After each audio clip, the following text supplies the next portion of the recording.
আমার হাজব্যান্ডের অনেক দিনের ইচ্ছে ছিল একটা প্যাড নেওয়ার, ফাইনালি ওটা নিয়ে নিয়েছে। আর 3 দিনের মাথায় চলে এসছে পার্সেলটা। তো তোমাদের সাথে তো অবশ্যই শেয়ার করব ভিডিওটা। এটা নিয়েছিল হচ্ছে রেডমি প্যাড প্রো 5G। যেহেতু কয়দিন আগে মোবাইলটাও নেওয়া হলো, আবার এটা নেওয়া হলো, তবু আবার নগদ টাকা দিয়ে।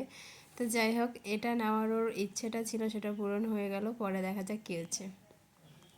আমরা মনে হয় একটু বেশি বড়লোক হয়ে গেছি, টাকার উপরে টাকা খরচা করেছি। এতগুলো টাকা দিতে কেমন লাগছে। কয়েকদিন আগে মোবাইলটা নেওয়া হলো, আবার এটা নেওয়ার কী দরকারটা ছিল বলো। কিন্তু ও নিবে, ওর ইচ্ছা। ওই মানুষটা এমন, যদি ওর কোনো একটা জেদ লাগে যে এই জিনিসটা আমি নিব, তো নিয়েই ছাড়বে। কয়েকদিন আগে হোক বা কয়েকদিন পরে হোক, মানে মাসখানেকের মধ্যেই নিয়ে ছাড়বে। যাই হোক, এটা নিলাম, নিয়ে তো ঘরে নিয়ে আসলাম। ও এখন হচ্ছে সব কিছু চালু করবে, এটাকে সেট করবে ওয়াইফাই কানেক্ট করে নিয়ে। ফোনটা ওর হাতে নিয়ে যতটা খুশি হয়নি, ততটা খুশি ওর এই প্যাডটা নিয়ে হয়েছে। আমি ওকে আবার অবশ্য বললাম, ফোনটা যখন হাতে নিলাম নতুন ফোন, তখন অতটা খুশি দেখিনি যতটা খুশি তোমাকে এখন দেখলাম। তো যাই হোক, এখানে সব কিছু চালু করছিল, তারপরে আমার চালু করে আমার হাতে দিল।